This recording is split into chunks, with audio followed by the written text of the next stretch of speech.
Hello friends, welcome to my YouTube channel official Ranu Sahu. Friends, आज का हमारा टॉपिक है बीएससी थर्ड ईयर का फूड पॉइजनिंग, खाद्य विषाक्तता।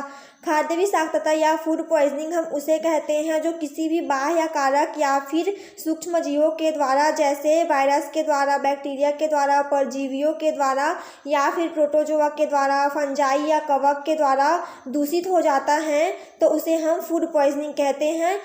इस टॉपिक को हम 2 वीडियो में कंप्लीट करेंगे, अर्थात इस टॉपिक में टोटल 8 पॉइंट हैं, जिसमें से 3 पॉइंट को हम फर्स्ट वीडियो में कंप्लीट करेंगे और जो 5 पॉइंट बचेगा उसको हम सेकंड वीडियो में कंप्लीट करेंगे। तो चलिए फ्रेंड्स, स्टार्ट करते हैं आज के इस वीडियो को। आज के इस वीडियो में सबसे पहले हम साइनेप्सिस के माध्यम से जान लेते हैं कि इस वीडियो में हम खाद्य विषाक्तता या फूड पॉइजनिंग के किन किन पॉइंट्स की स्टडी करेंगे। तो साइनेप्सिस में सबसे फर्स्ट है हमारा इंट्रोडक्शन। फूड पॉइजनिंग या खाद्य विषाक्तता के इंट्रोडक्शन में हम जानेंगे कि खाद्य विषाक्तता या फूड पॉइजनिंग क्या है, किसके द्वारा होता है और हमारी किस प्रकार के असावधानियों के कारण होता है। उसके बाद सेकंड पॉइंट है हमारा डेफिनेशन। डेफिनेशन में हम फूड पॉइजनिंग या खाद्य विषाक्तता को डेफिनेट करेंगे। थर्ड पॉइंट में हम देखेंगे type of food poisoning. Type of food poisoning में हम जानेंगे कि खाद्य विषाक्तता या फूड पॉइजनिंग कितने प्रकार के होते हैं। तो चलिए फ्रेंड्स, सबसे पहले हम स्टार्ट करते हैं इस टॉपिक का फर्स्ट पॉइंट, इंट्रोडक्शन। खाद्य विषाक्तता को खाद्य जनित रोग के नाम से भी जाना जाता है। यह तब होता है जब कोई व्यक्ति ऐसे भोजन या पेय पदार्थ का सेवन करता है जो किसी बाह्य कारक, परजीवी, वायरस, बैक्टीरिया, प्रोटोजोआ, कवक या टॉक्सिक से दूषित होता है। फूड पॉइजनिंग के इंट्रोडक्शन में बोला जा रहा है कि खाद्य विषाक्तता को खाद्य जनित रोग के नाम से भी जाना जाता है। तो खाद्य जनित रोग कहने का मतलब है कि खाद्य पदार्थ के द्वारा उत्पन्न होने वाला रोग। इतना तो हम जान गए कि खाद्य पदार्थ या भोजन के द्वारा उत्पन्न होने वाले रोग को हम खाद्य जनित रोग कहते हैं, लेकिन यह खाद्य जनित रोग तब होता है जब कोई व्यक्ति ऐसे भोजन या पेय पदार्थ का सेवन करता है जो किसी बाह्य कारक, परजीवी, वायरस, बैक्टीरिया, प्रोटोजोआ, कवक या टॉक्सिक के द्वारा दूषित होता है। और यह इन सभी के द्वारा तब दूषित होता है जब हम भोजन के रख रखाव में ध्यान नहीं देते हैं, भोजन को बनाते समय ध्यान नहीं देते हैं, भोजन करते समय ध्यान नहीं देते हैं, तो ये फूड पॉइजनिंग की समस्या होती है और इनके द्वारा यह दूषित हो जाता है। यदि हम भोजन के दूषित होने के कारणों को देखें तो हम इसे ऐसे समझ सकते हैं, जैसे भोजन के रख रखाव की बात करें तो जिस स्थान पर हम भोजन को बनाते हैं या जिस स्थान पर हम भोजन को रखते हैं, यदि वह स्थान साफ सुथरा नहीं है तो इस स्थान पर मक्खी व चींटियां हो सकती हैं जो उस गंदे स्थान से हमारे भोजन में आकर हमारे भोजन को दूषित कर सकती हैं। इसलिए हमें हमेशा अपने रसोई घर को साफ सुथरा रखना चाहिए और हमारे भोजन को हमेशा ढक कर रखना चाहिए ताकि उसमें मक्खी या चींटी जाकर उसको दूषित ना कर सके।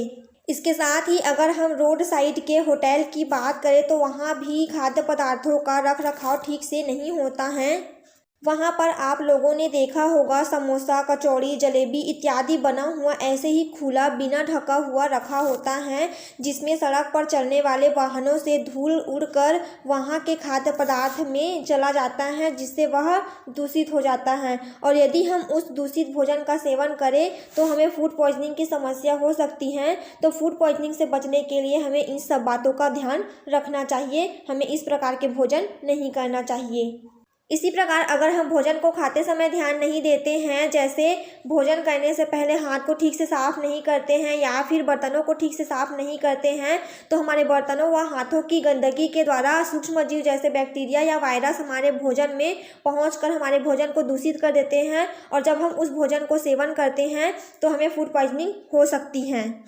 और इसके अलावा भोजन बनाते समय भी हमें ज़रूरी बातों पर ध्यान देना चाहिए, जैसे भोजन बनाने वाले बर्तन साफ हो, भोजन अच्छी तरह से पका हो, अधपका ना हो और सब्जी के कटाई पर भी विशेष ध्यान देना चाहिए। जैसे आप सभी ने आलू को देखा होगा, कई आलू का कुछ पार्ट ग्रीन कलर का होता है जो टॉक्सिक होता है। यदि उस ग्रीन पार्ट को भी हम बनने वाली सब्जी में डाल देते हैं और उस भोजन का सेवन करते हैं तो उससे भी हमें फूड पॉइजनिंग हो सकता है। कई लोग बासी भोजन का सेवन करते हैं। हमें बासी भोजन के सेवन से बचना चाहिए, क्योंकि बासी भोजन को अधिक समय तक रखने से वह भी बैक्टीरिया, कवक जैसे सूक्ष्म जीवों के द्वारा दूषित हो जाता है और इसके सेवन से हमें फूड पॉइजनिंग की समस्या हो सकती है। इसके साथ ही कई लोग ऐसे होते हैं जो बाहर से खाना ऑर्डर करते हैं, वह खाना कब का है ना कब का हमें कुछ पता भी नहीं होता है और हम उसका सेवन करते हैं, तो उससे भी हमें फूड पॉइजनिंग हो सकती है। तो इस प्रकार के भोजन से हमें बचना चाहिए, जिससे हमें फूड पॉइजनिंग की समस्या नहीं होगी। यदि किसी व्यक्ति को दूषित भोजन के कारण फूड पॉइजनिंग हो जाता है तो आंत व आमाशयी समस्याएं उत्पन्न होती हैं और फूड पॉइजनिंग होने पर हमें कई प्रकार के लक्षण भी दिखाई देते हैं, जैसे जी मिचलाना, उल्टी होना, डायरिया होना, सिर दर्द होना आदि। और फूड पॉइजनिंग जो होता है वो कोई बड़ी बीमारी नहीं है, इससे लोगों की मृत्यु बहुत ही कम मात्रा में होती है। यह 4 से 5 दिनों में ठीक हो जाता है। तो ये है इसका इंट्रोडक्शन। इस प्रकार से हमें फूड पॉइजनिंग से बचना चाहिए और फूड पॉइजनिंग से बचने के लिए ये सारे तरीके हमें अपनाने चाहिए। उसके बाद देखेंगे हम इसका डेफिनेशन में हम फूड पॉइजनिंग को डेफिनेट करेंगे। किसी बैक्टीरिया, वायरस, परजीवी या टॉक्सिक कारक के द्वारा खाद्य पदार्थ का दूषित होना खाद्य विषाक्तता या फूड पॉइजनिंग कहलाता है। तो फ्रेंड्स, इस प्रकार से आप इसका डेफिनेशन लिख सकते हैं, यह बहुत ही ईजी है। इसके बाद थर्ड में देखेंगे हम टाइप ऑफ फूड पॉइजनिंग। यदि हम फूड पॉइजनिंग के टाइप की बात करें तो यह 2 प्रकार का होता है, इन्फेक्शियस टाइप संक्रामक विषाक्तता और दूसरा होता है टॉक्सिक टाइप विषाक्त कारक के द्वारा। तो सबसे पहले हम बात करेंगे इन्फेक्शियस टाइप पर। भोजन में बैक्टीरिया, वायरस या अन्य सूक्ष्म जीवों के द्वारा उत्पन्न होने वाली विषाक्तता को इन्फेक्शियस टाइप फूड पॉइजनिंग कहते हैं।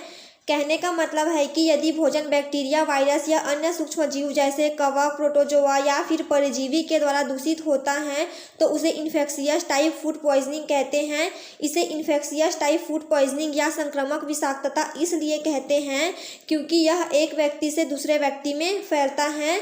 तो ये है friends infectious type food poisoning. इसके बाद देखेंगे हम दूसरा टॉक्सिक टाइप। भोजन में निहित विषाक्त कारक के द्वारा भोजन में उत्पन्न विषाक्तता को टॉक्सिक टाइप फूड पॉइजनिंग कहते हैं। इसमें भोजन में निहित विषाक्त कहा जा रहा है। तो भोजन में निहित विषाक्त कहने का मतलब है कि वह भोजन खाने योग्य तो होता है, लेकिन उस भोजन का उत्पादन करने वाले प्लांट में किसी बीमारी के कारण या फिर भोजन के रख रखाव में असावधानी के कारण भोजन खराब होने पर उस भोजन में टॉक्सिक कारक उत्पन्न हो जाता है। इसको हम उदाहरण के द्वारा समझ सकते हैं। जैसे अगर हम आलू को देखें तो आलू का कुछ भाग हमें इस प्रकार से ग्रीन दिखाई देता है।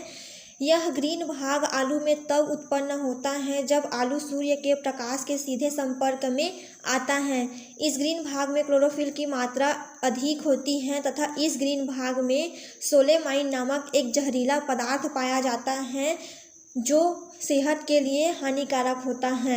और यदि हम खाना बनाते समय इस ग्रीन पार्ट को सब्जी में डाल दें तो यह भोजन को दूषित करके जीवों में फूड पॉइजनिंग की समस्या उत्पन्न कर सकता है। अतः हमें आलू के ग्रीन भाग को काट कर फेंक देना चाहिए। इसका सेवन हमें फूड पॉइजनिंग की समस्या में डाल सकता है। तो इस प्रकार से स्वस्थ आलू में टॉक्सिक कारक उत्पन्न होता है।